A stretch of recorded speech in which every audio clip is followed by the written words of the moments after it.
welcome today to any of the folks who might be joining us from the Okanagan.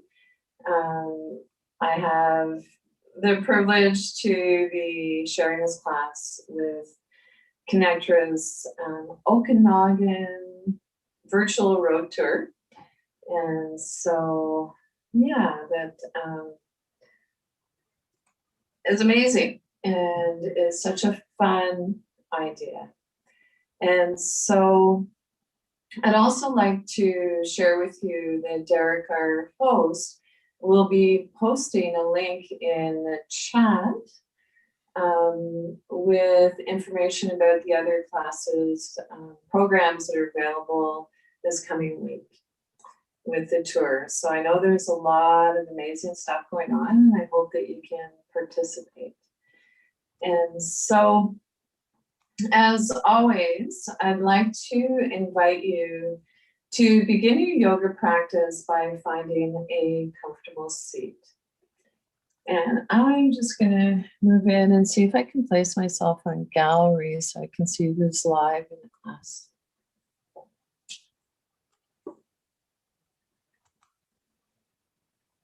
And so an invitation to soften your gaze, ground down through your sits bones, soften through your abdomen, lengthen up through your torso, roll your shoulders up, back and down. Lift up through the crown of your head. And then an invitation to bring your hands together in prayer pose if this is easy for you. And then to welcome in an intention for your yoga practice. So if you'd like, set your intention with one word, and we will revisit it at the end of the practice. Release your arms down by your side, turn your palms face up, and then wiggly fidgets. Shake your hands vigorously.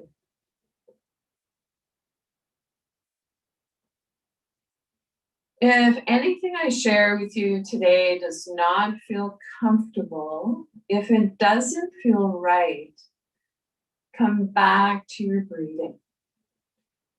If we're focused on our breath, we are practicing yoga. And so from here, I'd like to transition into a practice called mindful movement.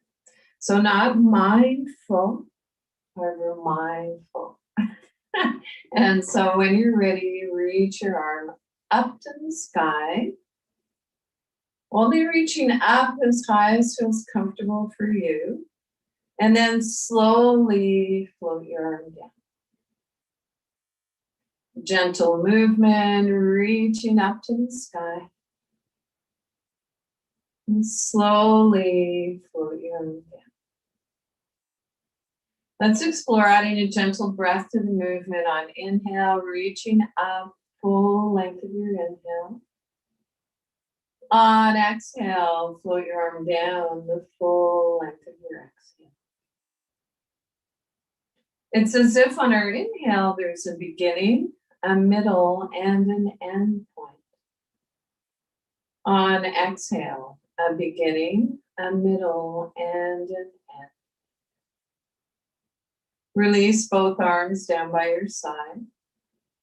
Rest your hands on your thighs or your knees, and we'll begin the practice on the other side. As you're ready, reach your arm up to the sky.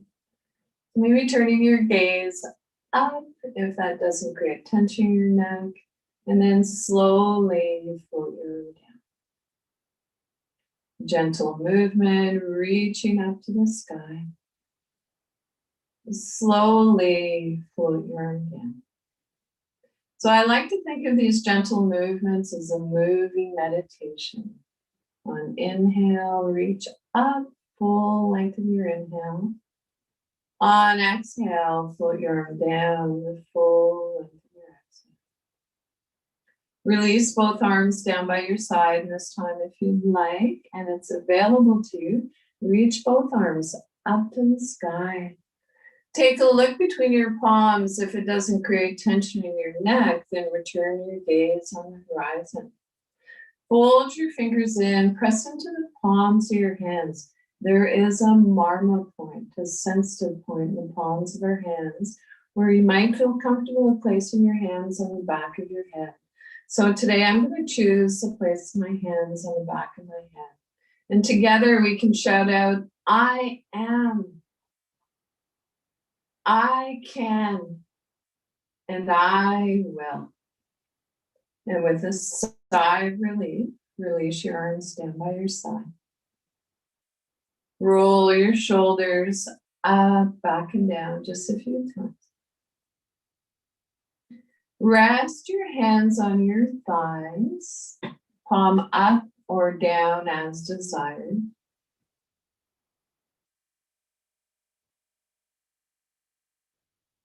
So feel the weight of your hands dropping down into your legs.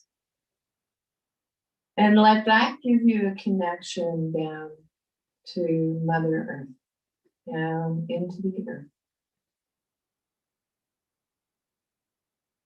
Ground through your sits bones. Soften through your abdomen.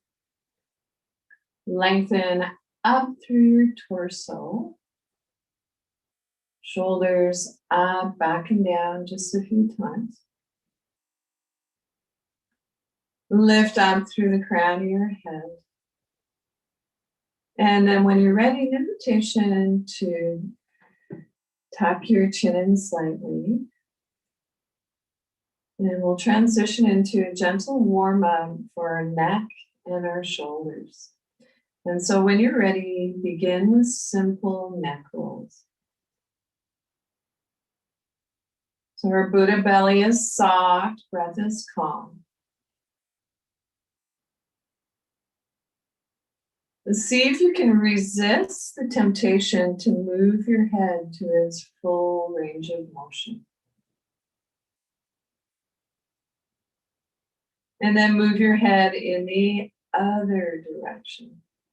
So the moment we begin these simple neck rolls, this is a cue, a trigger for our nervous system to begin to calm down.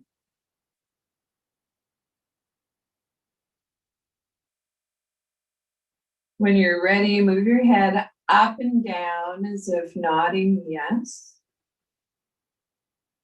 On inhale, look up, and then drop your chin towards your chest. On inhale, look up, drop your chin towards your chest. When you're ready, turn your gaze looking over your shoulder. Pause and then imagine, visualize that you are moving your chin up and down slightly. Move your head back through center, gazing over your opposite shoulder. Visualize moving your chin up and down slightly. Bring your head back through center. As you're ready, reach your arm up in front of you in line with your shoulder. Maybe notice how it feels to have your arm up this high. If that feels like it's too much, back off a little. Turn your palm face up and then extend your arm away from you. Bring your arm back center, palm face down, release. Other side, reach up, turn your palm face up, moving with grace and ease, extend your arm away from you. On inhale, let's meet back at center, palm face down, release. And so I'd like to continue the arm movements, moving with our breath. However, this time I'd like to invite you, if it doesn't create tension in your neck, that as you turn bring your arm out to the side, gaze past your middle finger, turning your head, and we'll add the sound shh to the movement. And so sound, particularly this sound, I'm told, can help with spasms. And so calming for the nervous system. So here we go, reaching up, turn your palm face up. So looking straight ahead or gazing past your middle finger, extend your arm away from you, making the shh sound. Breathing in, we'll meet back at center, palm face down, release. Other side, reach up, turn your palm face up. On exhale, shh.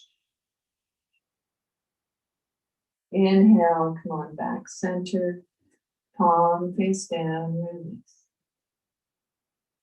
So one more time, each side, reaching up, turn your palm face up.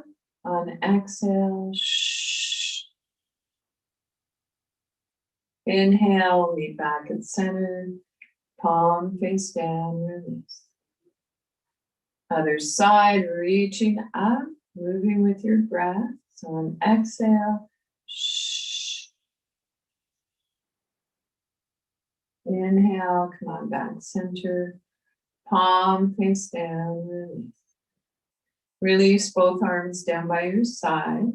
Rest your hands on your thighs or knees, palm face up or down as desired.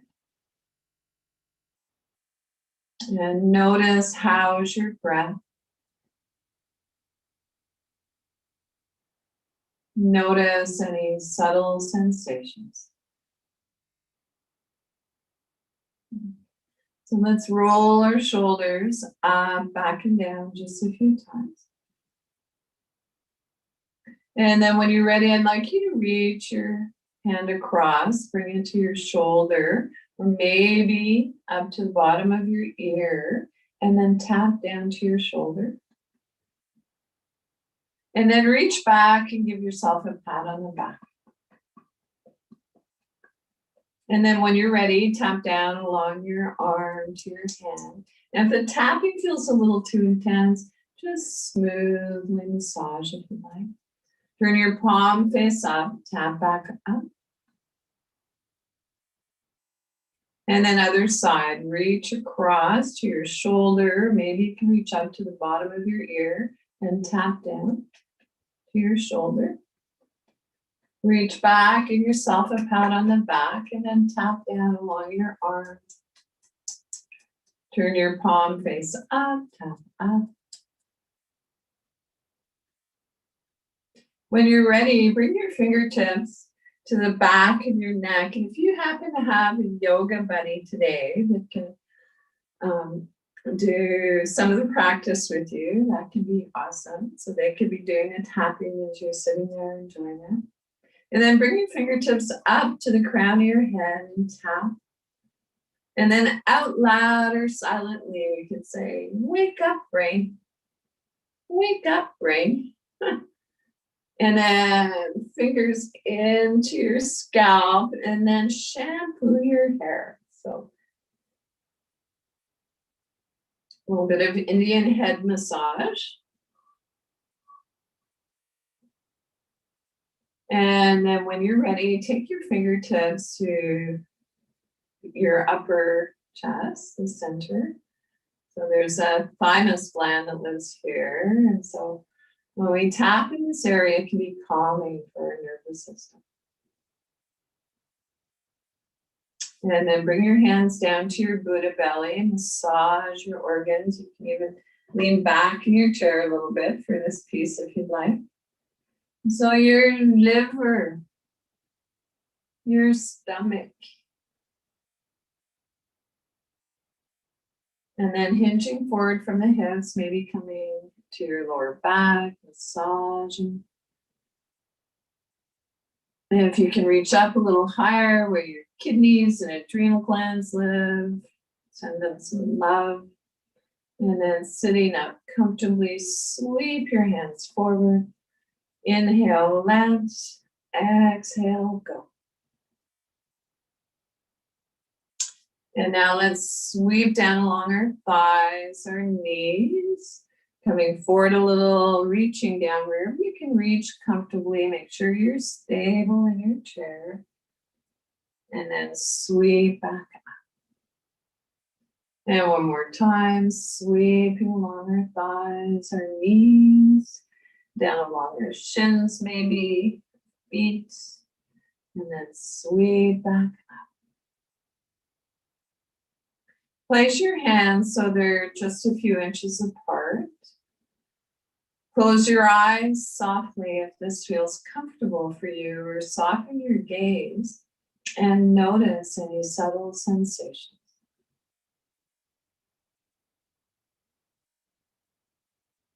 And so maybe moving our hands apart a little more. And so noticing that as we inhale, things expand. And on exhale, things contract. Turn your palms face up on inhale, reaching up to the sky. So maybe feeling a lightness. And then tucking your chin in, palms face down. Maybe feeling a grounding sensation. Connecting with Mother Earth. And inhale, reaching up to the sky. And palms face down. A grounding sensation. Release your arms by your sides. Spiral your palms open. Soft bend in your elbows. Reach your arms up into mountain. Press into the palms of your hands, or maybe placing your hands on the back of your head. And this time we can shout out together. We are. We can. And we will. And so one of the greatest gifts of our yoga practice is the community that it creates of like-minded individuals, or heart-minded, if you like. And so check out, so wiggly fidgets, a little more vigorous this time. A little bum dance. And so I have a little piece that I came across this morning that I'd like to share with you. It's just one line, I think, or two by Thich Nhat Hanh. And so, feelings. The feelings come and go like a cloud in a windy sky. Conscious breathing is my anchor. Thich Nhat Hanh. So I'll read it one more time. Feelings come and go like clouds in a windy sky.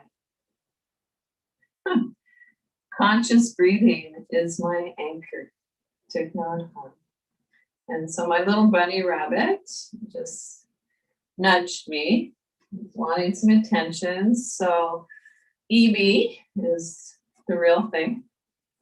And so, of course, our fur friends are invited to the class. We are at home. And so let's repose. Ground through your feet. Center and ground through the soles of your feet. So we want to keep our connection with Mother Earth. We tend to start losing that. Root down through your sits bones. Energy moving in two directions. Lengthen up through your spine, right up through to the crown of your head. Roll your shoulders up, back and down just a few times. Tuck your chin in slightly to release the back of your neck. And then an invitation to bring your hands into prayer pose if this is easy for you. Otherwise, it might feel more comfortable and grounding to place your hands on your Buddha belly. And from here, we'll transition into a practice called sun breath, a meditation on the heart. On inhale, extend your arms up and away. So warming up our upper back and shoulders. And then bring your hands back together at your heart center, or maybe your Buddha belly. And so an invitation to keep this gentle heart opener flowing in your own time and rhythm. And if you'd like, imagine the sun at your heart center. On your inhales, as you extend your arms up and away, imagine the radiant light of the sun all around you. And then gather that light and bring it back inside as a symbol of the light that's always inside us. And so I'd like to add a sound to our movement, and the sound is a humming sound, like a bee. So you're welcome to join me with this if you like.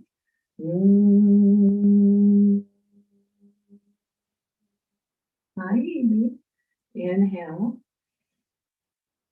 So you might notice that when we make the humming sound, it lengthens our exhale.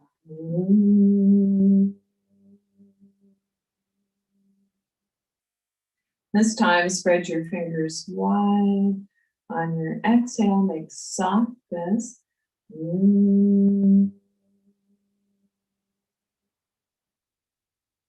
Place one hand on your Buddha belly, the other on your heart center. And take a moment to feel the rise and fall of your chest and your belly.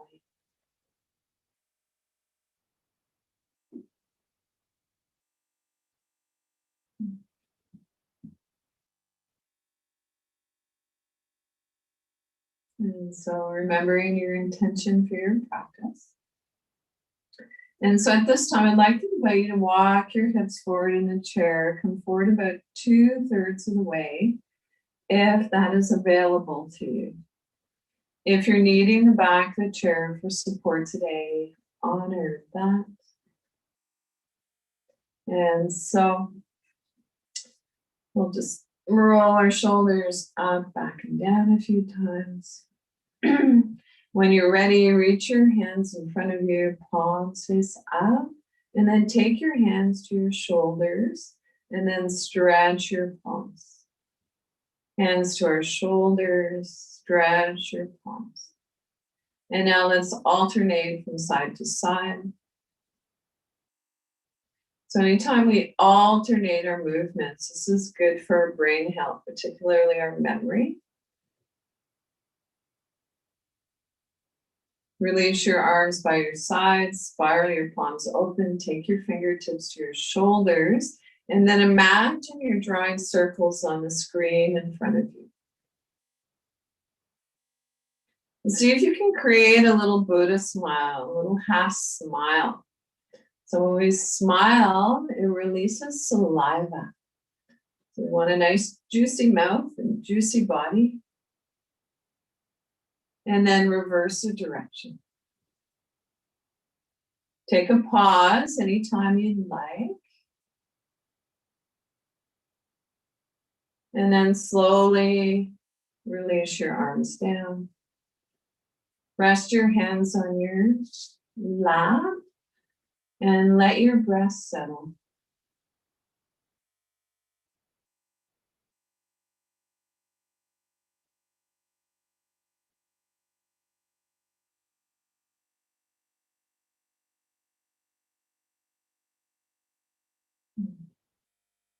And so moving on, we're just shifting our weight from side to side. If you'd like, you can pull the buttock flesh away from your sits bones. Feet are planted firmly on the earth, on your foot rests, not in the air. And so from here, I'd like to transition into a warm-up for our spine. And so when you're ready, drop your chin towards your chest. Allow your shoulders to round towards your front body, round your whole spine. On inhale, come back to a neutral spine. When you're ready, drop your chin towards your chest. Let your shoulders round towards your front body. Round your spine. On inhale, come on back to a neutral spine. Drop your chin towards your chest. Let your shoulders round towards your front body, round your whole spine. On inhale, come on back center. When you're ready, coming into a gentle back bend.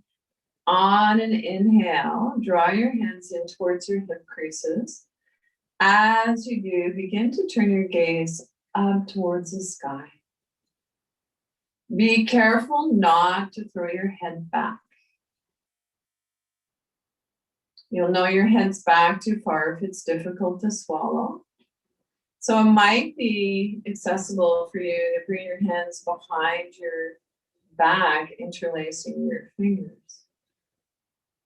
And so you choose, this is your yoga practice. And we'll stay here for a few breaths, or as long as feels comfortable.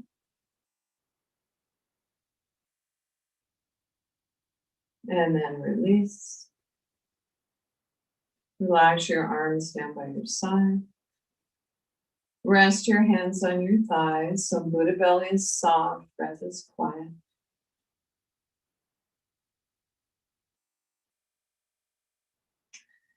And so the movements of the spine, so of course we know our spine matters. So let's begin to bend from side to side.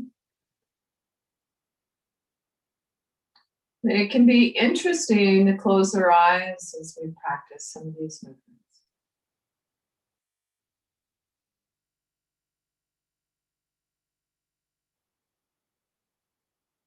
And so come on back to neutral spine.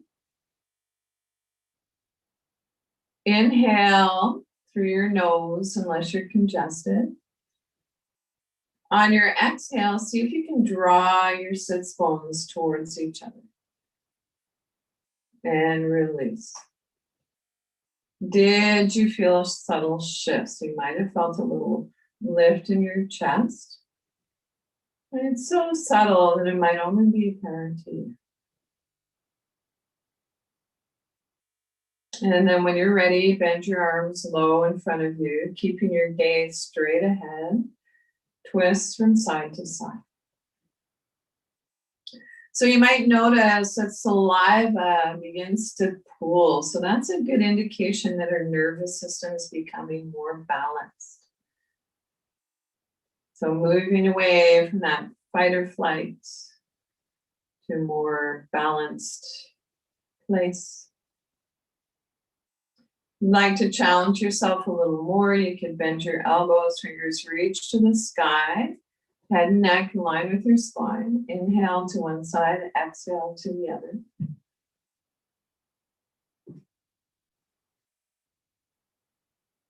I like to hear my breath as I'm doing this practice. So I'm going to inhale, exhale through my nose. Feel free to join me with that if you'd like.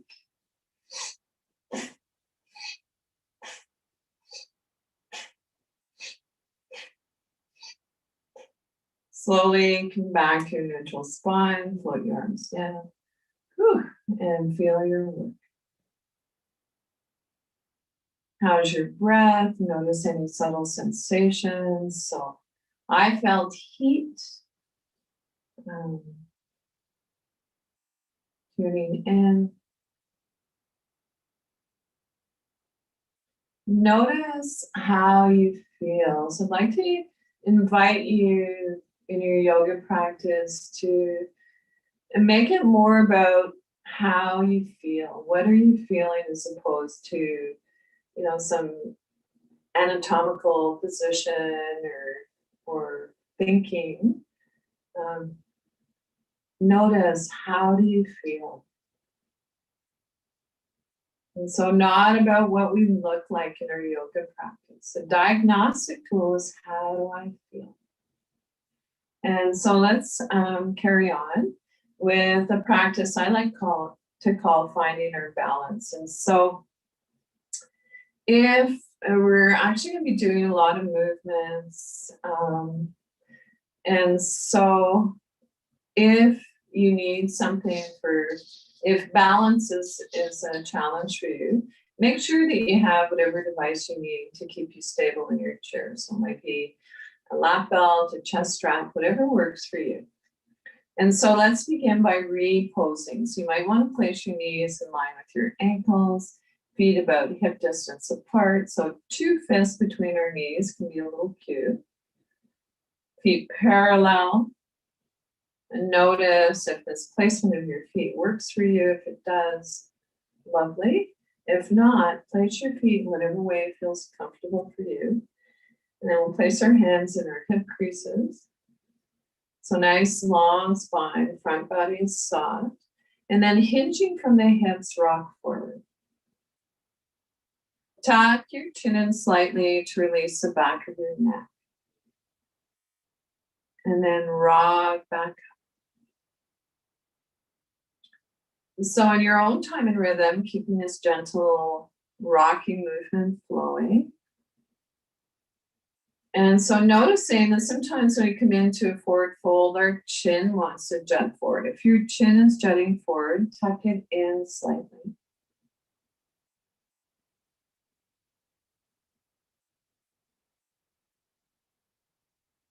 And slowly make your way back to your neutral spine. Release your arms by your side. Rest your hands on your lap.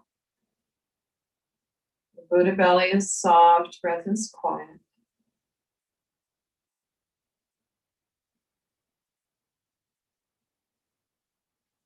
And so let's transition into a side bend. So a 1 arm side stretch. So sweep your arm up. Reaching straight up, keeping your arm stretched up, let your shoulders soften away from your ear. Relax your other arm down by your side, and then bend to the side.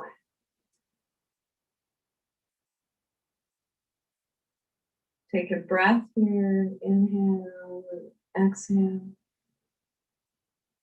On your next inhale, come back tall. Float your arm down. And we'll repeat the movement on the other side. So both arms relax by your side, or you can hold on to the side of the chair if you like. Raise your other arm up to the sky. Keeping your arm up, relax that shoulder away from your ear. And then when you're ready, bend to the side. So stretching from our shoulder, through our arm, all the way through to our fingertips. Slowly come out of the side bend on this side. Both hands on your thighs. Take a moment. Notice how that made you feel.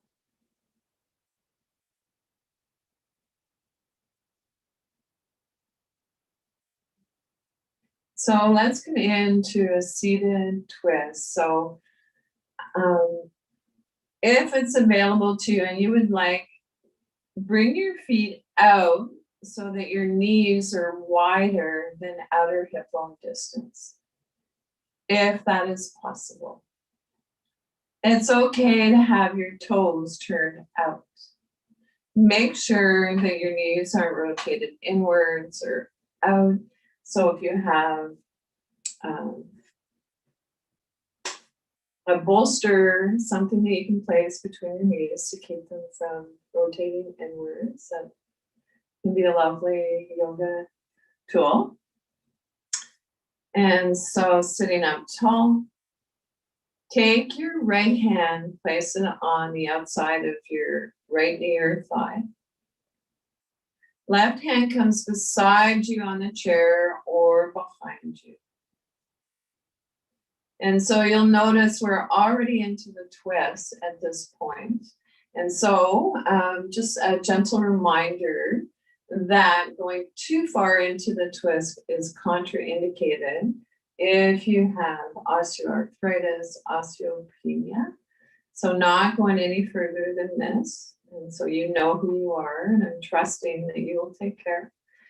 And so otherwise, let's see if we can go a little deeper. So on inhale, lengthen your spine. On exhale, going into the twist.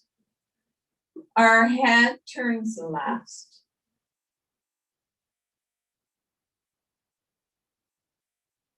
And so soft Buddha belly, quiet breath. If you are in a wheelchair and it feels okay for you to place your arm over your handle, go for it.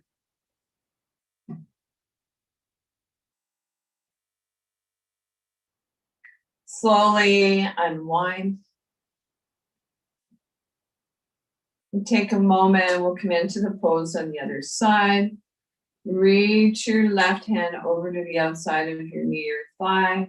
Right hand comes beside you on the chair behind you. On inhale, lengthen your spine. On your exhale, see if you can go a little deeper. Close your eyes, softly focused inward or soften your gaze.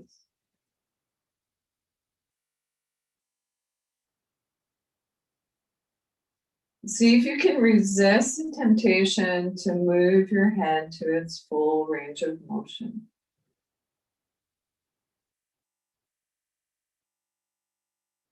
Slowly unwind. And rock and roll. So we're going to flow in and out of the pose. On inhale, reaching up to the sky. On exhale, twist. So always going into the twist on an exhale. Otherwise, you are wasting your time. Inhale, reaching up to the sky. On exhale, twist. One last time, reaching up and twist. Come on back to your neutral spine. So the twists, the side bends are pretty intense spinal movements, and so we need to realign our spine. So we can do that seated in the chair with a seated forward bend. That said, seated forward bends are contraindicated if you have bulging disc, osteoarthritis. And so if you do have arthritis or bulging disc, I'd like to invite you to visualize the movement. Begin by lengthening your spine and then visualize coming forward a little. And so imagination is powerful. And so otherwise, an invitation to take hold of the undersides of your chair. Hinging from the hips, come forward with a flat back. Walk your feet forward a little if you need to, if that creates a little more stability. Tuck your chin in slightly to release the back of your neck. And then breathe into your lower back. Or imagine that your lungs are in your lower back.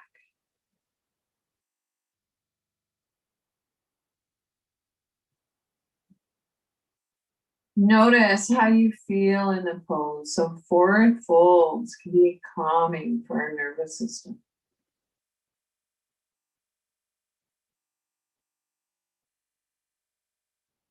When you're ready, come out of the pose by pressing down through your inner heels. Place one hand on each knee or thigh. Lift from your chest. Come on back.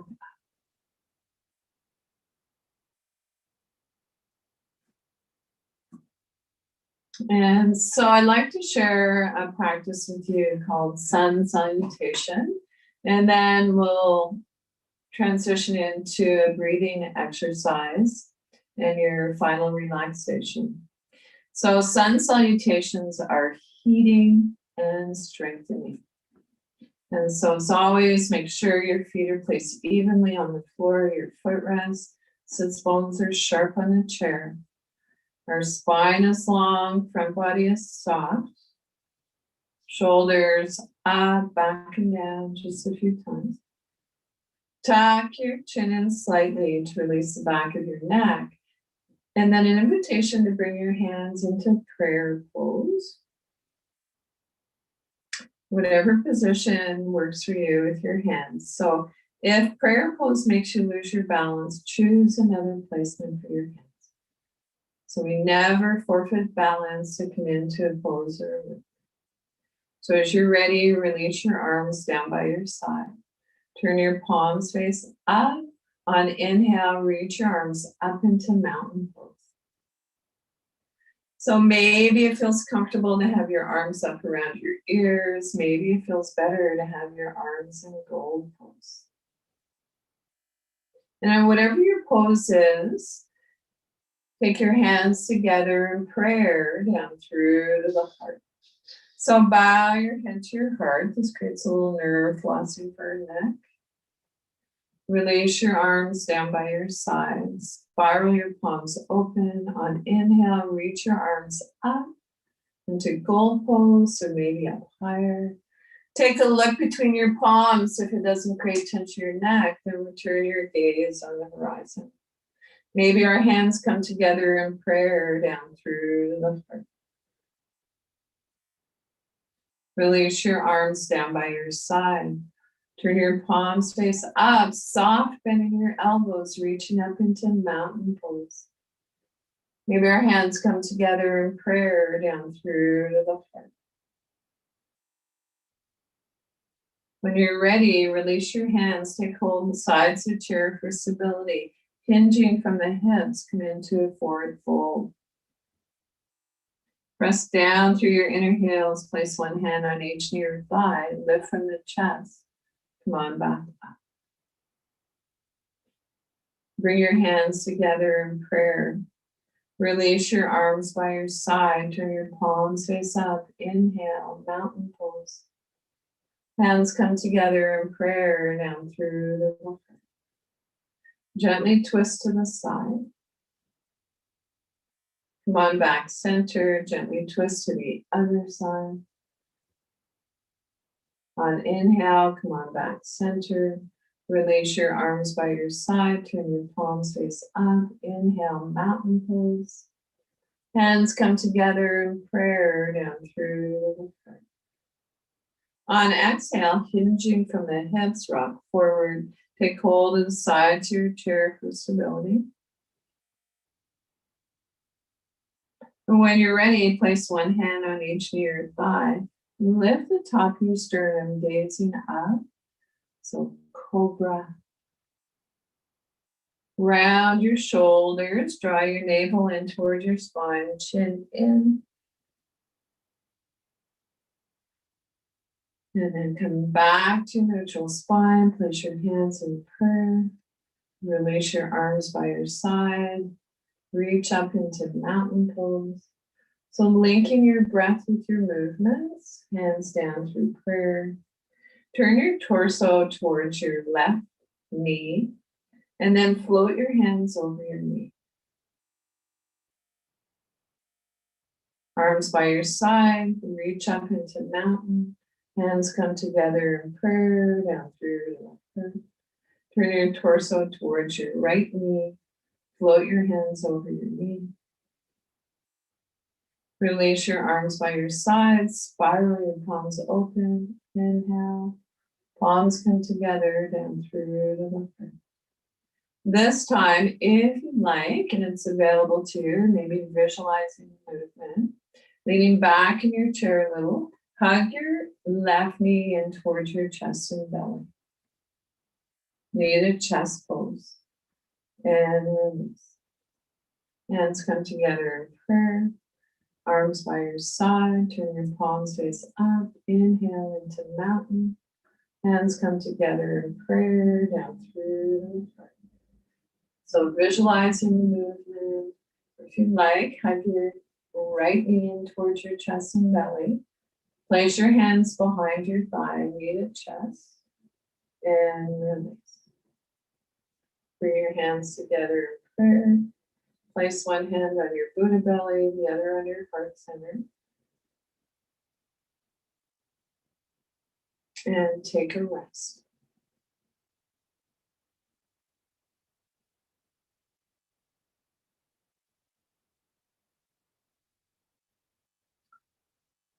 Come seated back in your chair in preparation for a simple breathing exercise that is a cooling breath. So for sure, we are in the heat of the summer, and I'd like you to have this tool for those days when you are at risk of being overheated.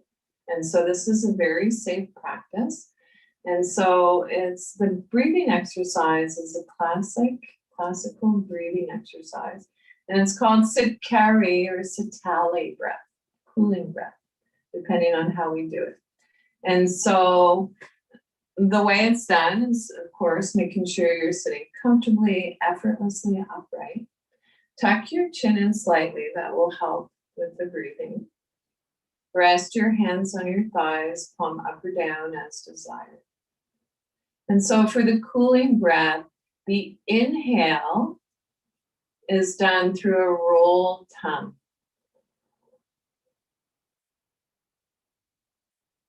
That said, not all of us are able to roll our tongues. So it's not right or wrong, it's just the way we're made. So the alternative would be to inhale through your teeth slightly parted.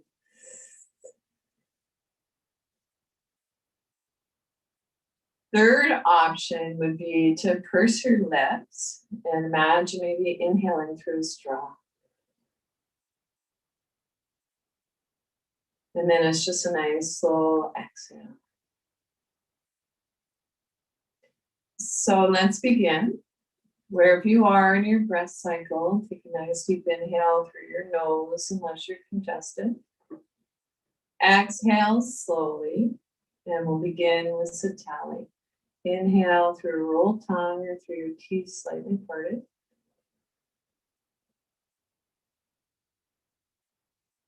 Exhale slowly.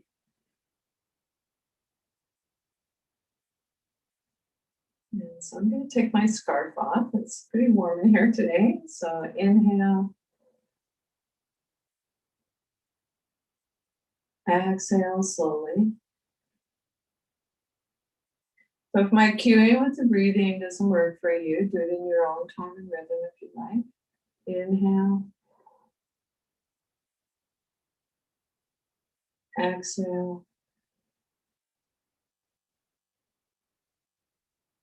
When you're ready, reach your left hand over to your right knee. Place your right hand on top of your left.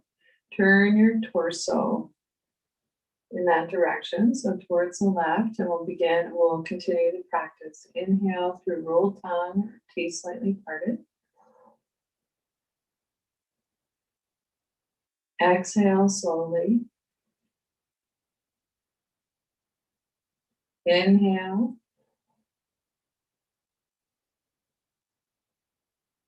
Exhale. Inhale. Exhale. Reach your left hand over to your right knee. Place your right hand on top of your left. Turn your torso in that direction. And we'll continue the breathing exercise. Inhale. Exhale.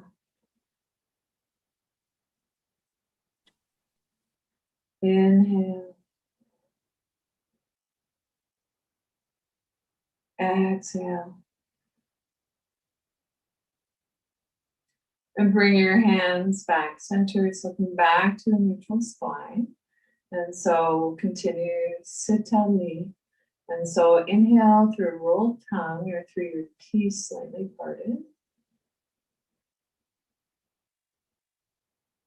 Exhale slowly. Add a little cat and cow movement with that if you'd like. Inhale. Exhale.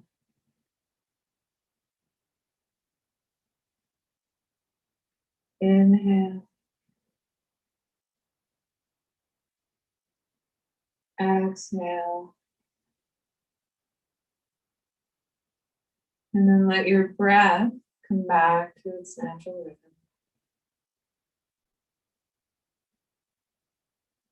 Notice, did you feel a subtle shift in your energy?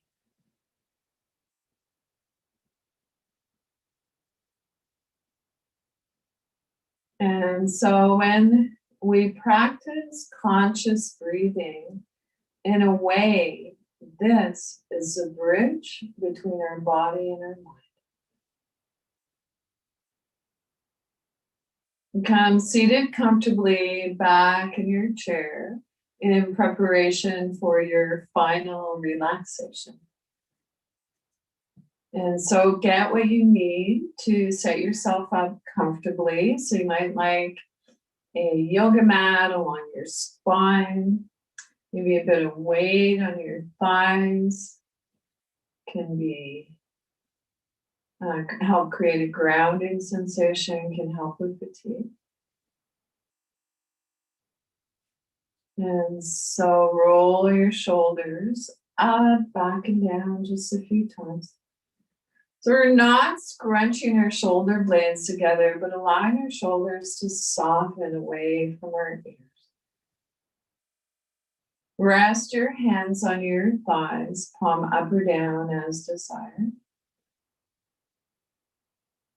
Close your eyes softly if that feels comfortable for you, or soften your gaze.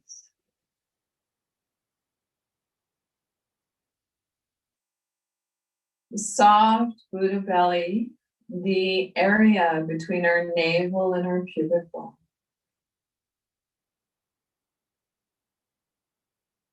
Soft palms, quiet breath. Allow your breath to reflect the pose. Serenity pose. Relax your jaw. Unclench your teeth. Let there be a little space between your teeth. Soften your lower jaw.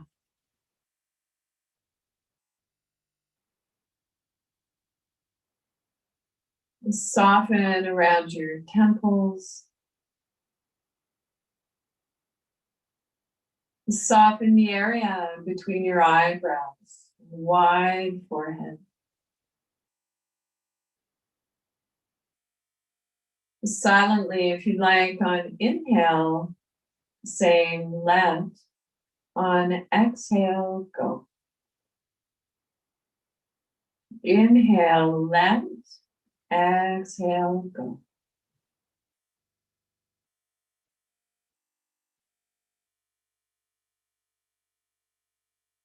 If it is challenging to quiet the mind, sometimes placing our hands on our Buddha belly and bringing our awareness to our breath can be helpful.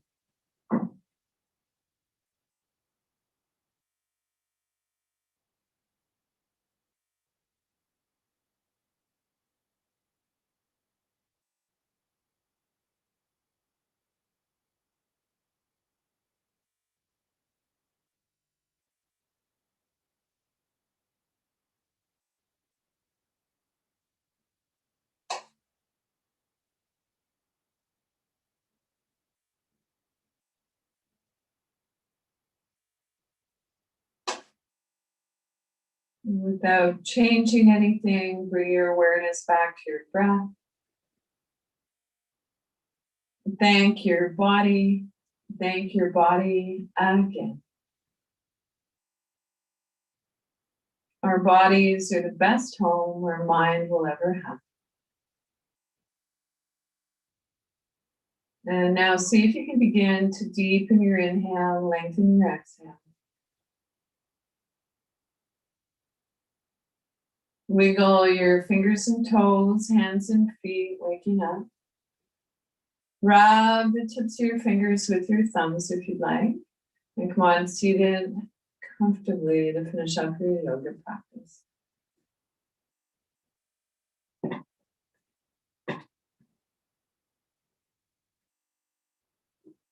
And so I'd like to invite you to begin to move your body ever so gently.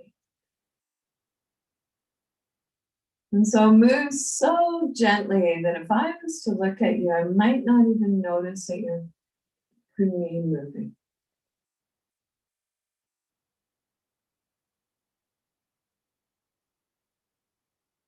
Come back to stillness.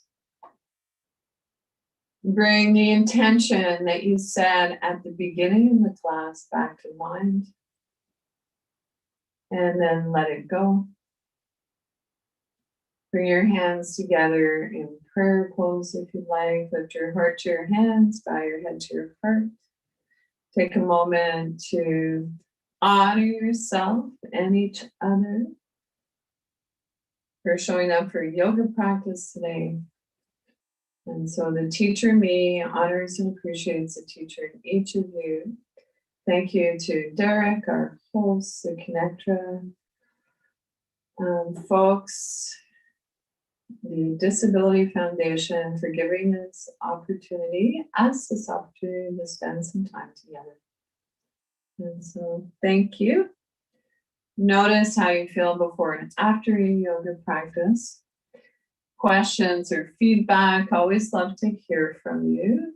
And so otherwise, have an amazing week. And I hope that you have the opportunity to check out some of the other wonderful that ConnecTogether is offering on this fun Okanagan virtual tour.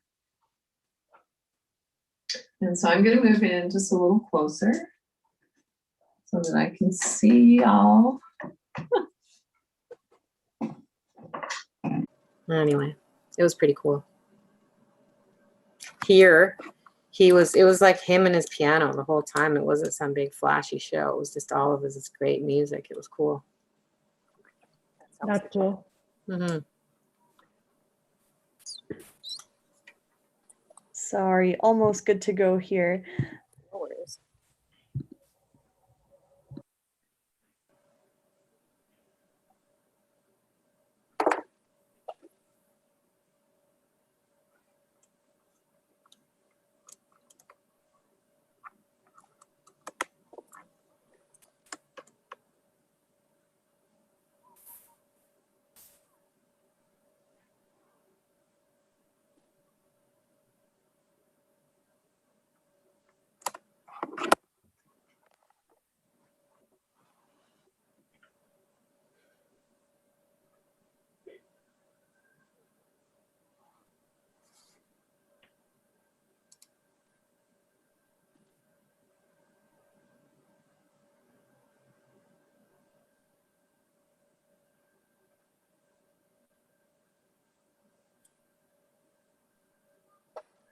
All right, I think we are all good to go. Let me just unpause the recording. Perfect, so we are streaming on YouTube and looks like the captions are good to go too. Awesome, thank you guys so much for presenting with us today, and you guys are free to go ahead whenever. All right, awesome. Let me just share my screen.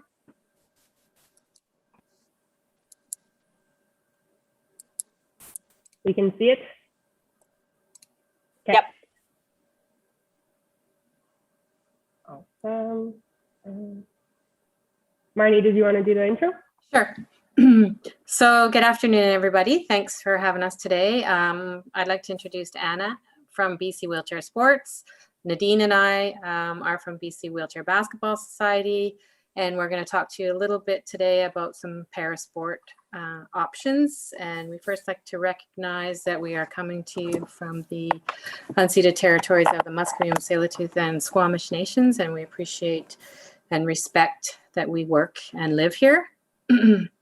Wheelchair sports and wheelchair basketball have been around for many years. In BC, we've had a long history with both of our organizations.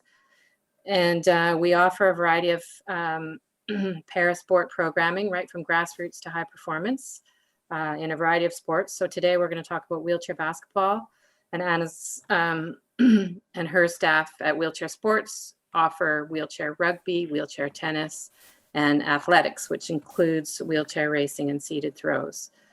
So we're going to talk to you a little bit about each of those sports, show you a little bit of some high performance video just to give you an idea of what they look like, and then talk a little bit about our clubs and what we have to offer and how to get involved.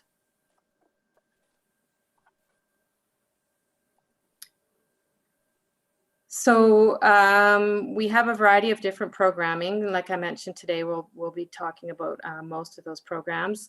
If we can just save our questions for the end, we'll be able to answer any questions at the end that you might have. And just when we're going through our slideshow, just have a look at some of the photos, because we always say that pictures speak 1,000 words, and you can see the faces of the participants, you can see the equipment, and you'll sort of get a vibe about what our community is all about. Yeah, awesome. Thank you, Marnie. So as Marnie mentioned, wheelchair sports has been around for a while, specifically since 1971.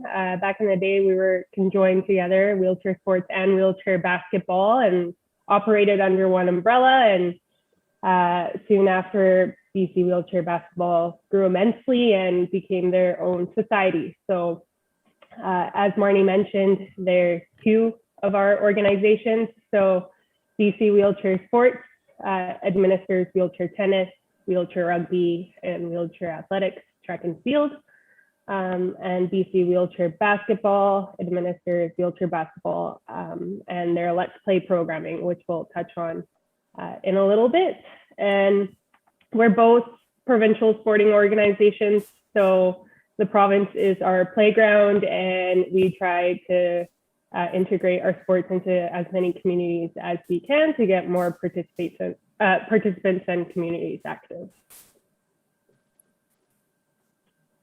So same thing, we work with athletes really on any spectrum on their sport journey, from beginner levels to juniors, recreational athletes, all the way to high performance and Paralympians. We also administer regular programming, but also host wheelchair sport competitions and tournaments, anything from the recreational level to high performance. And similarly, together, we work towards reducing barriers to participation through our Bridging the Gap program, which Nadine will speak to a bit later on. But really, the Bridging the Gap program just works towards reducing barriers, and it's a nation-wide initiative. So we have programs such as the Wheelchair Loan Program, where we loan out any of our equipment for a reduced cost, because as we know, adapted sport equipment is quite expensive. And then we look at our initial contact to sport programs through Have a Go days, where people can come try our sports for free, and then other first involvement programs that service other disadvantaged communities, like our girls only programming. So since we're not all together in person, and as Marnie says, photos and videos speak louder than words, we thought what better way to show our equipment than through videos. So we'll work through some videos for all four of our sports, and then work through a little bit more of the technicalities of them. So we'll just watch the video for para-athletics.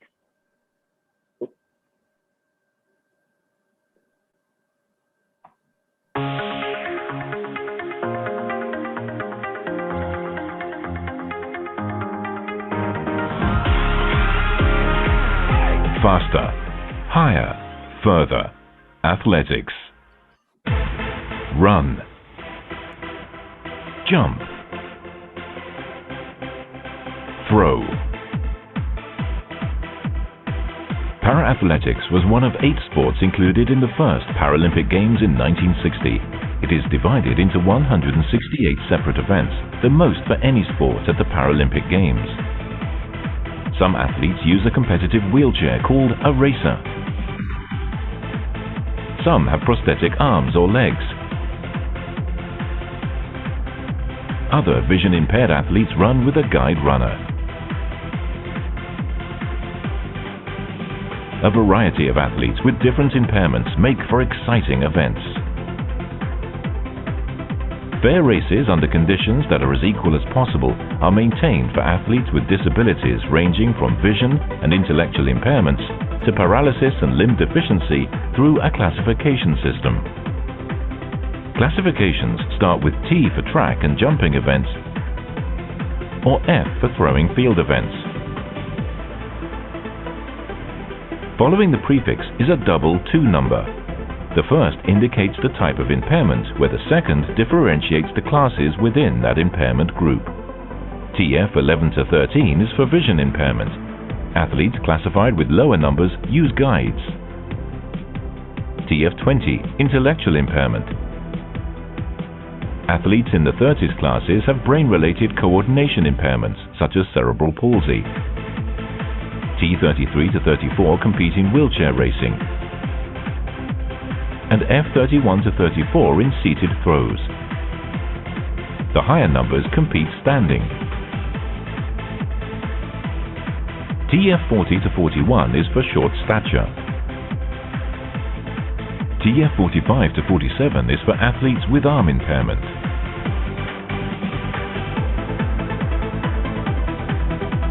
Athletes in the 50s classes compete in wheelchairs or seated throws in field events. The lower the number, the greater the activity limitation. TF 61 to 64 athletes have a leg impairment with a prosthesis. The lower the number, the higher the degree of amputation. At the Tokyo 2020 Paralympic Games, there are 16 classes in the men's 100 meters and 14 classes in the women's, meaning a total of 30 100 meters gold medalists will be created. There is also an event that is unique to the Paralympic Games. The club throw was created for athletes with limited grip as a replacement for javelin throw, allowing the club to be thrown freely so long as only one hand is used, creating a variety of styles. Athletes with vision impairment guided through a specially made tether running alongside their guide runners. They push themselves to the limit.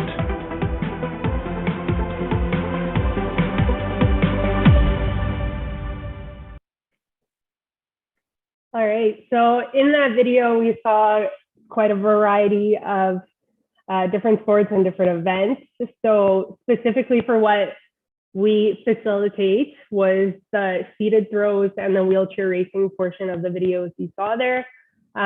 For all of the other event groups, so for anyone that might be ambulatory with a disability or visually impaired, our partners at BC Athletics have a para coordinator and they facilitate those other event groups. So we're happy to share their contact information as well if you need it. Otherwise, just to briefly touch on what we service. So as we mentioned, wheelchair racing, that is the track component to track and field. All the events are fairly similar to the able-bodied events. So you have your 100 meter, 200 meter, 400 meter, all the way to 800, 1500, and 5000 meter for the longer distance stuff. You can also participate in road races. So if you've ever seen the Vancouver Sun Run here at home for us, we have our wheelchair racers participate there, as well as other marathons.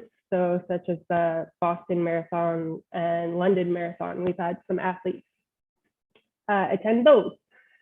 And the other component to track and field is our seated throws. So that's discus, shot put, and javelin. And as they mentioned in the video, there's also a unique event called club throw. And that's for athletes with a higher level injury where it's too difficult to get a grasp on the object. So it just makes it a bit easier to hold on to the clubs, where it might not be so easy to hold on to a shot put, discus, or javelin. So that is also an option. And overall, wheelchair athletics is a fully integrated sport. So this means you can compete anywhere from local track and field meets to elementary school district meets, high school teams, recreationally, so on and so forth. So with all of our sports, there are certain eligibility requirements, and some sports are suited a bit better to different disabilities. So for wheelchair athletics specifically, it's a wide range of disabilities that can participate in wheelchair athletics.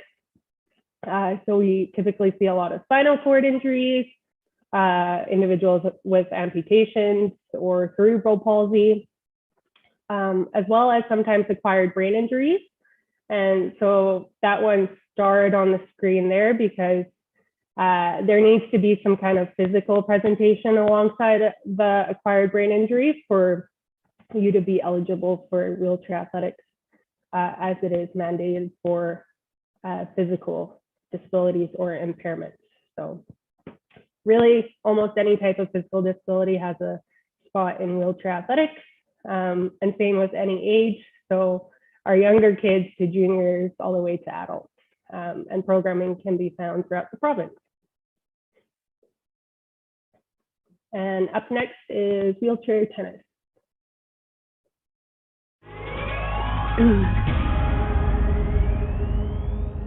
Wheelchair tennis is a technical and tactical sport, very similar to its Olympic counterpart, and is played by athletes in more than 100 countries. The most significant difference to Olympic tennis is the two-bounce rule, whereby a player can allow the ball to bounce twice and must return it before a third bounce. The second bounce can be inside or outside the court boundaries. Matches are the best of 3 sets. The first player to reach 6 games by a margin of 2 wins the set. As with the able-bodied version, if the set is tied at 5-5, one of the players must win 7-5. If the score is 6-all, a tiebreak is used to decide the set. The wheelchair tennis competition consists of 6 medal events: men's singles, women's singles, men's doubles, women's doubles, quad singles, and quad doubles. Players use sports wheelchairs with wheels adapted to allow better balance and mobility. As with all Paralympic sports, classification in wheelchair tennis is based on the principle that an athlete has a medically diagnosed permanent impairment. For wheelchair tennis, this impairment must be physical. Athletes whose impairment affects up to 2 limbs compete in the men's and women's open competitions, and athletes whose impairment affects 3 or more limbs compete in the quad division, which is a mixed gender division.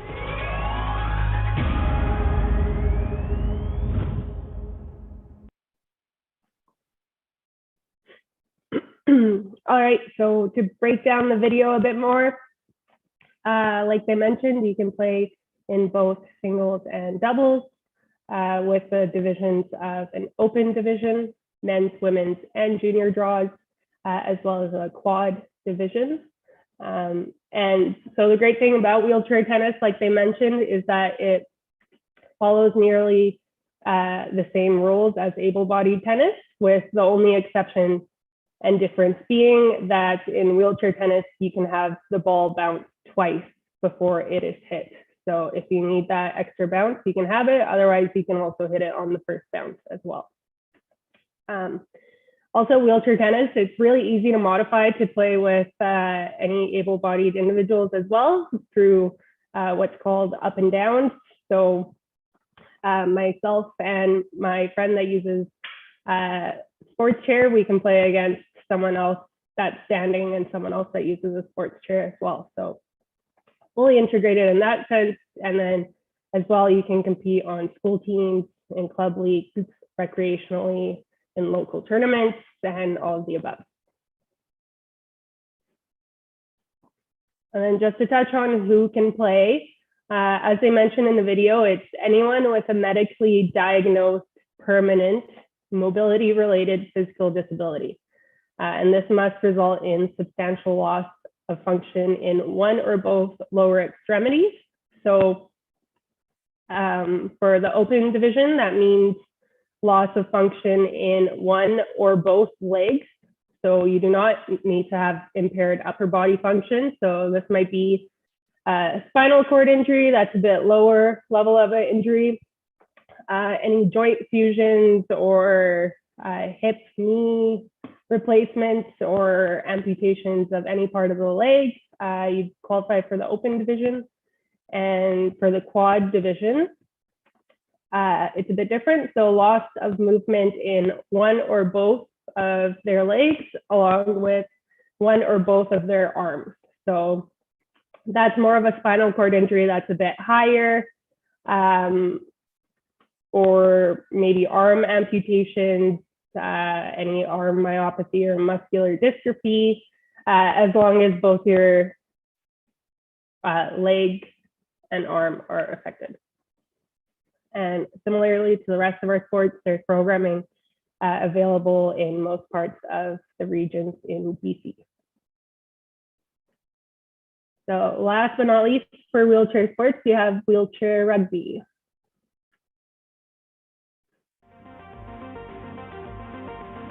Wheelchair rugby is actually the only team sport there is for quadriplegics. One of the very few sports where both men and women play on the same teams. Whether a young person, old person, elite athlete, it's for everybody. Having access to that and knowing most of the players are open to sharing and helping other people, it's a big part of our sport. This is a combat sport. C'est ce qui est bon, ça, c'est le rugby, c'est du contact. Wheelchair rugby has 7 classes. So the lowest class is the 0.5 class, and that means that's the athlete with the most impairment. The highest class is the 3.5 class, and that is the athlete with the least impairment.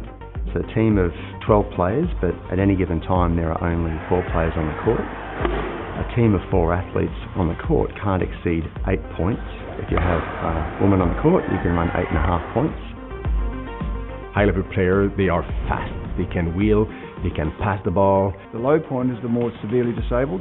They are the key players and they play defensive roles and provide the opportunity for a high point player to score. You don't need lights, you don't need anything. All you need is a ball and 4 cones and you have a game.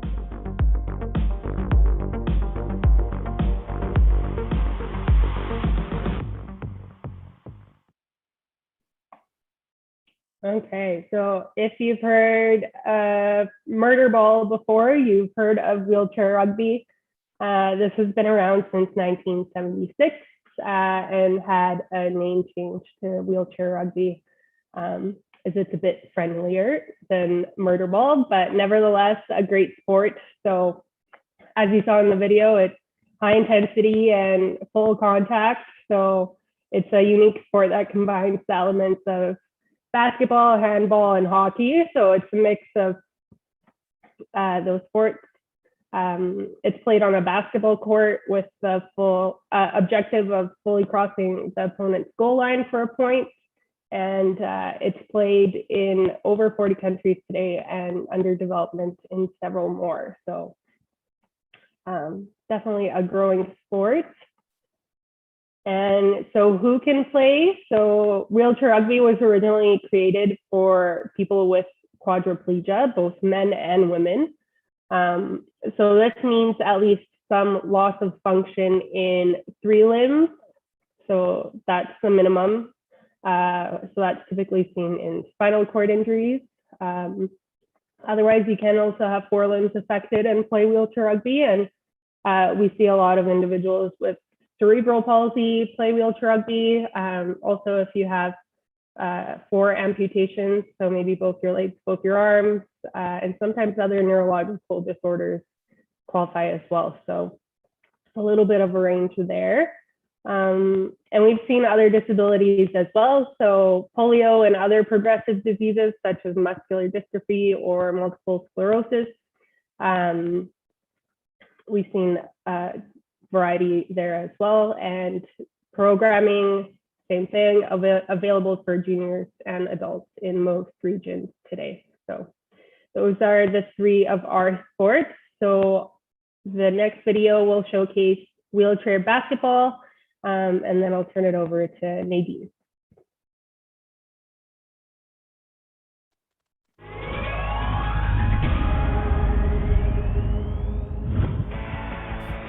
Wheelchair basketball has featured in every game since its introduction in 1960. The sport is very similar to able-bodied basketball. The court, the hoops, and the backboard are all the same dimensions. Each team consists of 12 players, with 5 on court at any one time. Players are classified on a point system from 1 to 4.5. The higher the number, the lower the impairment. Each team can't exceed a total of 14 points on the court at any time. Players must not travel with the ball and are required to throw or bounce it after every 2 pushes on their wheels. Like the able-bodied version, free throws resulting from a foul score 1 point. Field goals within the 3-point line score 2 points. And for all baskets scored outside, 3 points are awarded. Fouls occur when a player or their wheelchair comes into contact with an opponent. Each game consists of 4 periods of 10 minutes. Extra periods of 5 minutes are played if scores are tied at the end of regular time. Players use lightweight, easy-to-maneuver wheelchairs. The chair is comprised of 1 or 2 small wheels at the front, 2 large wheels at the back, set outward at a slant to ensure balance and stability. Players are strapped into the chair, so any slight movement will see the wheelchair react with you to achieve maximum agility. This is a fast-paced and frenetic sport, requiring eye-hand coordination and stamina.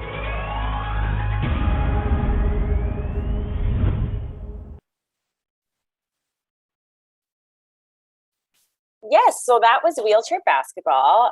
Some quick information in that video that we'll just go over. So it's a fast-paced, hard-hitting competitive sport, and it is essentially the same as stand-up basketball, which is a few different rules. So the only rule change really is that a player may wheel their chair and bounce the ball simultaneously. So they just need to bounce it after 2 pushes of their sports chair to not travel. And there's no double dribble, so you can continuously go up the court and do that as long as every 2 pushes you're bouncing it, passing it, or dribbling it. Next slide. So the sport was designed for athletes with a physical impairment that prevents them from running, jumping, and pivoting. And people play with varying physical disabilities that all of the above that are listed on the screen. So spina bifida, some birth defects, cerebral palsy, SCI, spinal cord injury, or amputations, and so many more. It is a fully inclusive sport though, so everybody can play up and towards the national level. And it's so that we can get everyone involved playing at the same time. And in the video, they mentioned the classification. So athletes are classified by a number 1 to 4.5, and you're only allowed a certain amount of points on the court to make it even per team. And in the province, we go up to 17 points. In the national level, you can have only 14 points on the court. It's just to make sure that we can get more people playing provincially in our league. Marnie. Thank you.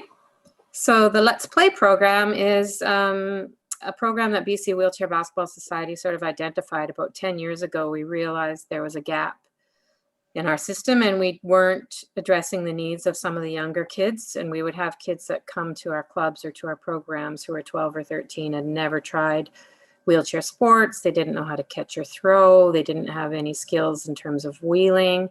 So we decided to create the Let's Play program, and we have a bunch of little sport wheelchairs, and we're able to give them directly to kids and families for free, and they can use them as long as they fit in them. So as they grow, we can size them up. And basically what we're doing is trying to help each child gain some fundamental movement skills and some physical literacy.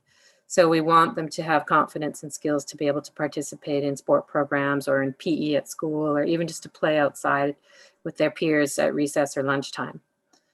The Let's Play program is basically for any child with a physical disability that would benefit.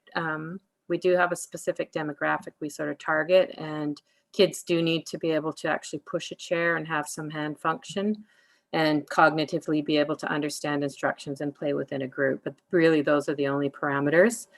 We have about 100 kids around the province who have their own chairs and are currently using them in schools and in their communities and in some of the programming that we'll talk about later. And we also have some chair champions. So we have school districts and people in communities who have fleets of chairs that will do school visits, do community events, and provide support to our clubs. So there's lots of different sort of facets to the program, but really it's just about getting kids active earlier and giving them the physical resources they need in terms of the equipment and maybe some coach support or teacher support. But really it's just offering them that equipment and allowing them to play to give them the confidence to kind of go forward. Next slide. Okay, That's you, Anna?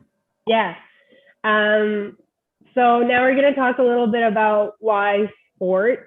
So we know sports are beneficial to anyone and everyone that plays them, but we know it's even more significant for individuals with disabilities, whether you're a kid, like Marnie mentioned, or a junior, a teen, an adult.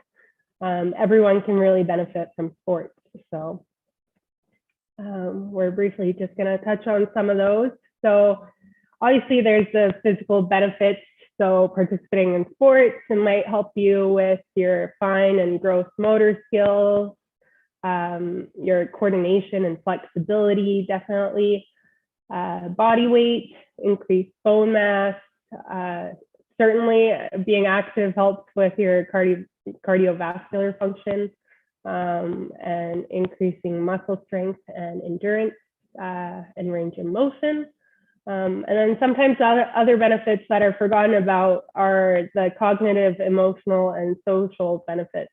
So there's definitely a lot more to sport than just the physical part. So if we look at the cognitive piece, helping improve self-esteem, improving ability to cope.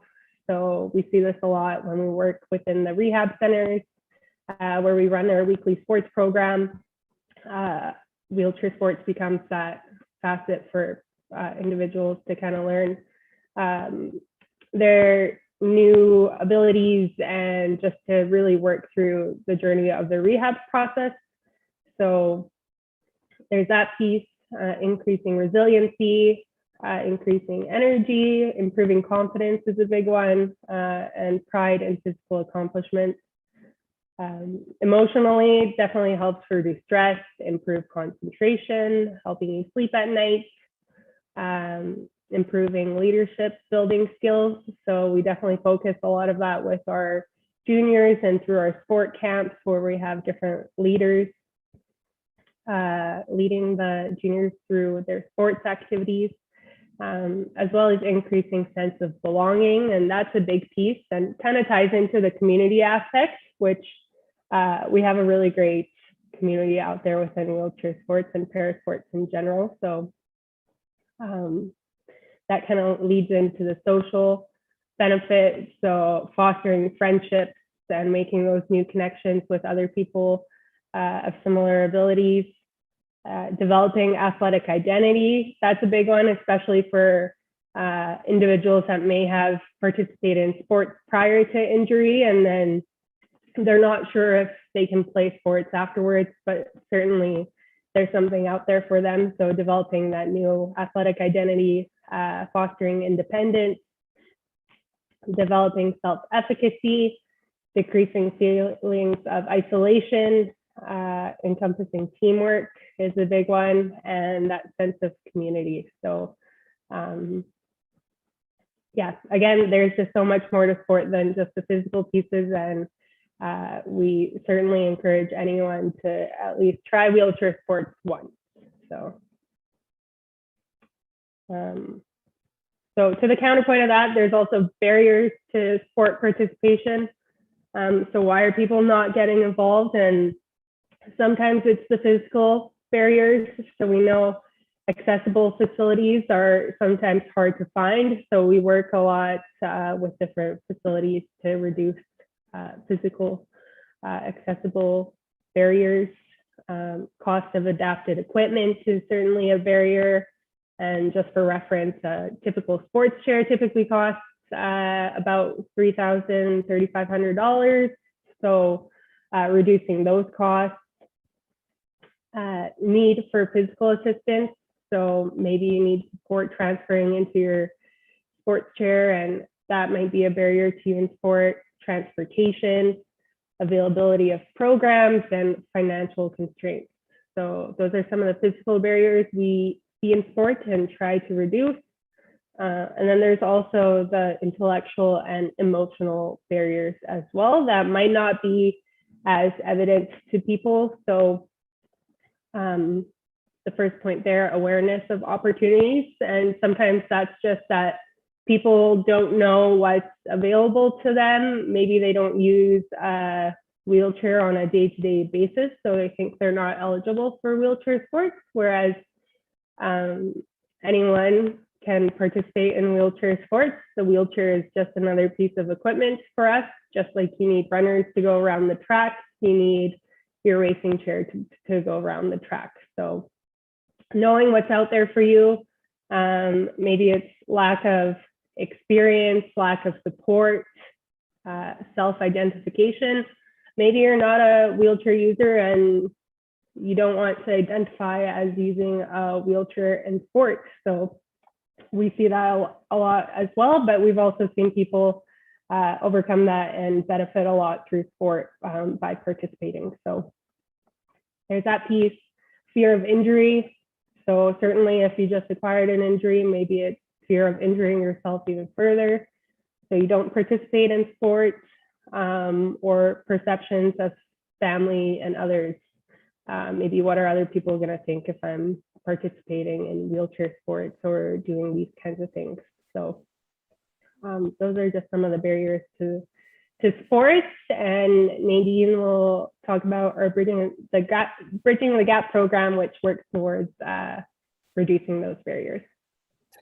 Yeah, so all the videos that we showed in the start of the presentation were all national level videos of very high performance athletes. And our Bridging the Gap program is a way to support and introduce the sports to individuals who are brand new, whether that's they're out of the, they're newly injured or they're just have never experienced wheelchair sports before. So it's just a way of promoting an active, healthy lifestyle and improving quality of life of each individual. So how we do this is through Have a Goes. Like Anna mentioned, sports equipment is extremely expensive. So on the lowest end of a piece of equipment, it's about $3,000. So we provide equipment for free, and we offer the loans for each individual sports share so people can try them before they purchase their own, between $10 a month or $100 a year. That's the max that our loan program is. We partner with rehab centers and different community organizations. So out of GF Strong in Vancouver, and then different Sunny Hill at Children's Hospital, and whatever community organizations or physios or occupational therapist groups, we partner with them to introduce the sport to new individuals. We have coaches and instructor recruitment, and we provide training for those individuals that are interested. We have athlete role models and mentors, which is a super huge an important role of our athletes who are involved in our sport to come back and help those who are brand new. Like Anna mentioned, sport is more than just being physically active. It's all about providing a sense of community and mentorship. Some practices at our BTG programs, although it's a beginner introduction to the sport, sometimes we just sit around and chat about daily life things, and that's where that athlete role model and mentorship comes in. It's all about, BTG is all about advocacy and awareness as well, introducing people to the sport and who can play. We provide developmentally level programming through to the high performance. So we have the beginners come out and try for the first time, stick around for a bit, and then maybe move on to a club program, which is all over the province. And then if you want to head on to the high performance programs, you can do that, or just be active for life.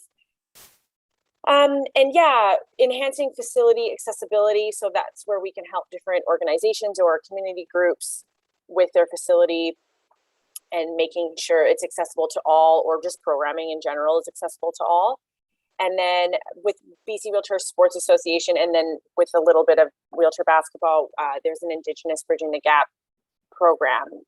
There's a coordinator who helps set up different educational sessions, and has been working with this Indigenous different groups to promote wheelchair sports across the province. Anna, did you want to mention anything else?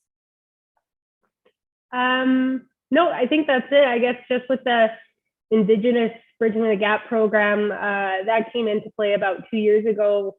As we know, there are other disadvantaged communities and groups out there. So this is just our stepping stone to helping serve all communities, whether it's newcomers to Canada or LGBTQ plus communities, women and girls in sports, and all of the above. So yeah. So these are the different pieces of equipment that our two organizations can loan out and then use in our programming. So starting from the far right of the screen, there's a wheelchair tennis chair, and that is a chair that has one wheel on the front, and it's very thin compared to the other sports chairs on the bottom of the screen, so that when you swing your racket, you can get a nice hit instead of hitting the front part.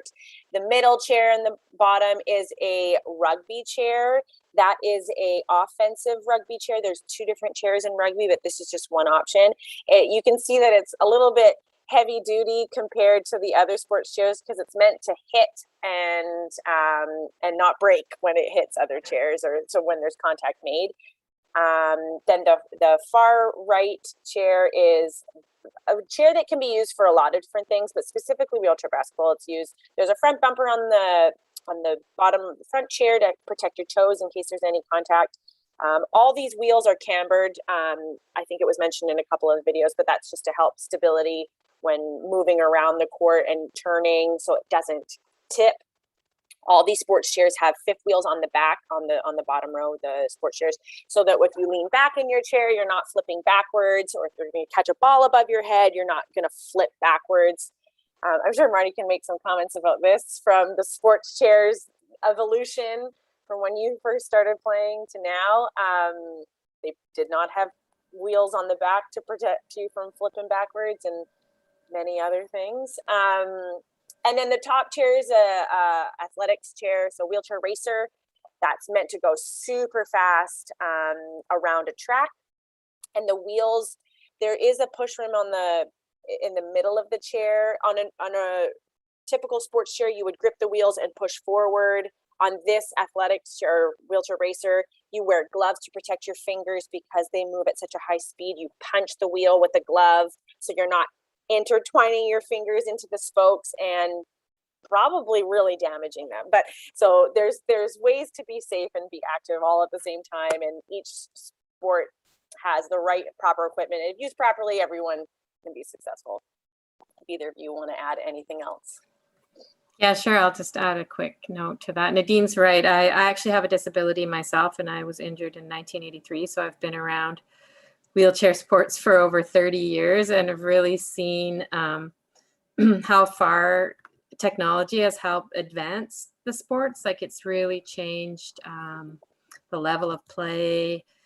People are have way more access to equipment, and like with our organizations, other organizations also have opportunities to borrow and try equipment before you actually buy your own, which is sometimes anywhere from $3,000 to $5,000. So we really encourage you, if you have the opportunity to go to a Have a Go or a Bridging the Gap event, you would be able to see and try some of the chairs. And I think that's one of the most important parts of trying wheelchair sports, if you're interested in coming out, is we'd really try to make sure that we have the proper equipment for you, because having the correct equipment will really make your experience a lot better. So maybe you tried it in the past, maybe you tried it 30 years ago like I did when I started, and it wasn't a great experience, but maybe you want to come back now and see some of the new technology and the new equipment that's available. And it's really actually made it a lot easier to participate and safer, as Nadine mentioned. So, yeah. Yeah, and the only piece of equipment, I guess, that's missing from the photos here is the seated throw chair, which was briefly shown in the athletics video, but those are a bit trickier to loan out just because, unlike the rest of these chairs, these can typically fit into a car, whereas a throw chair is a bit trickier to get into someone's car, and it's a bit heavier, so we typically just leave it in the hands of track and field clubs, and then individuals come to them. So those are certainly still on the list for being loaned too.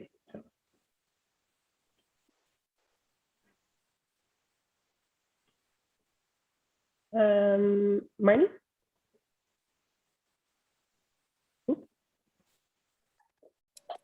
I will unmute before I start talking. Thanks, Anna. Both of our organizations have quite a few resources available.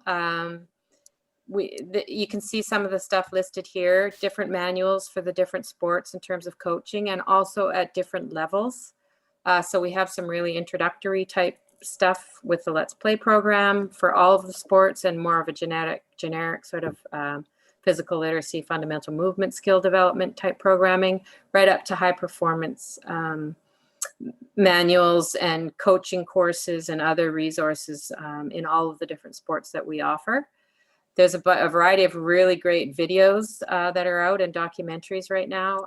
Some of them are listed on the side there. I know I've watched the Murder Ball doc, and definitely the Rising Phoenix movie. Really great information and really interesting stories about people's lives and, you know, different countries and how they got involved in parasport and stuff. So really encourage you to watch that as well. And just feel free to reach out to us if you have any questions, if you, even if you're interested in something else and you don't know where to get started, give us a shout. We have lots of great partners through the Disability Alliance and through the different groups that offer sailing and paddleboarding and kayaking and mountain biking. And there's a whole, every sport or activity and recreation that you can imagine has probably been adapted by someone with a disability. So, and we can probably connect you with them if you're not interested in anything that we're doing.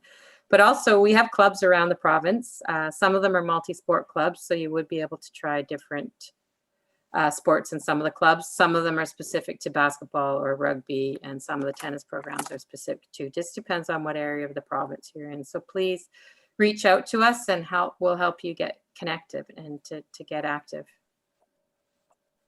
Yeah, just to mention some of our clubs in the Okanagan for wheelchair basketball and different wheelchair sports. There's CASA, Kamloops Adapted Sports Association, that's out of Kamloops.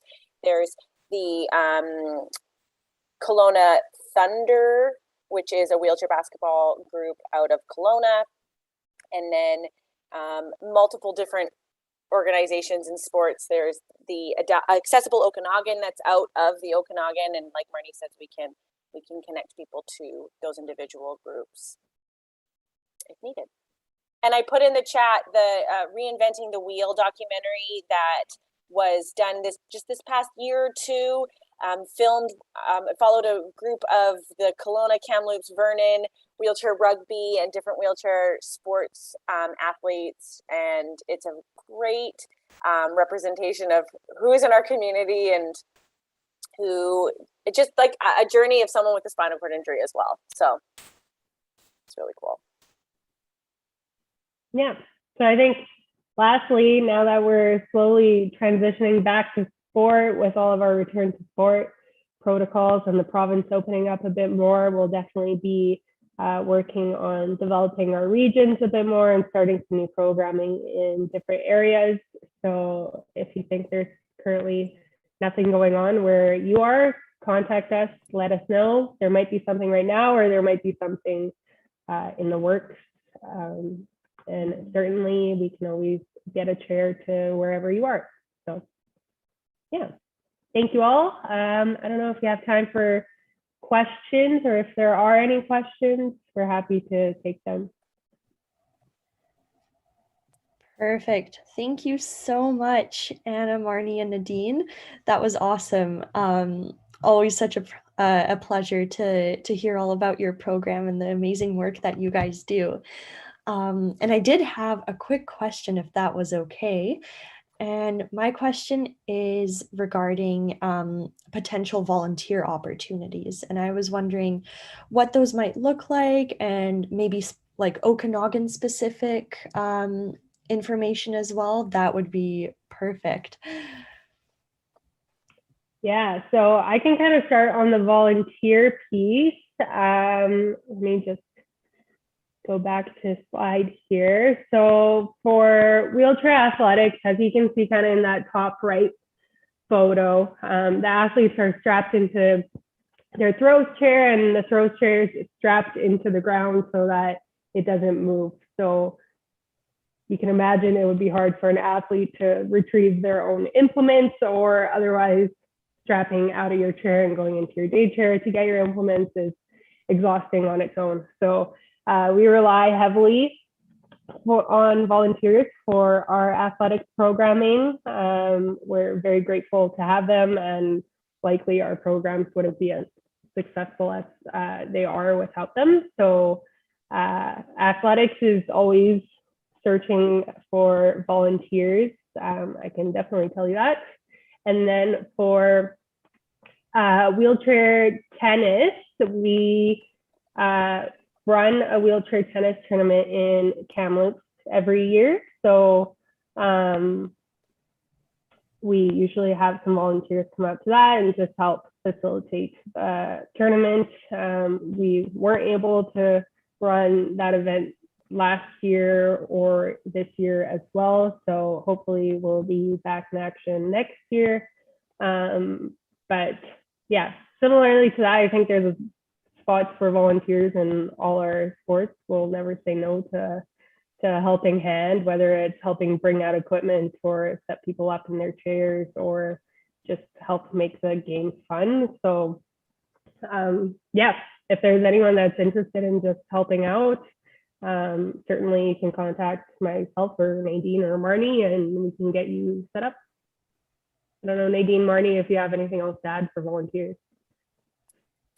We have tournaments out in the Okanagan, Kelowna, Kamloops at least once or twice a year that we're always looking for people to come scorekeep or help with general tasks. And like we mentioned with our BTG program and our Let's Play program, we have a go. So we get the community to come out and try, and it's always an opportunity for volunteers to come try the sport and then just help at the tournament.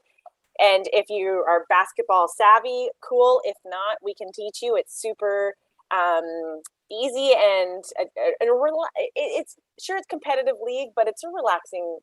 Maybe not relaxing is the right word, but it is a what am I trying to say, Marnie?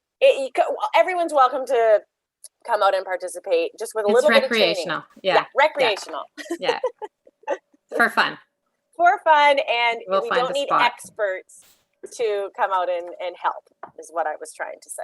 Yeah, and we also do an annual event in the Okanagan, usually, we alternate sort of between Kamloops and Kelowna, called the Jamboree, which is a super fun event for brand new people to come and try it too. And there's a whole range of players and lots of different equipment, and everybody gets mixed up and plays different fun games and different fun challenges. And we actually usually do that in June, so this time of year, but due to COVID, we couldn't plan it this year. So we're actually doing a little participation challenge. So if anybody's interested in being active and logging their minutes for our organization, Nadine will be happy to hear from you.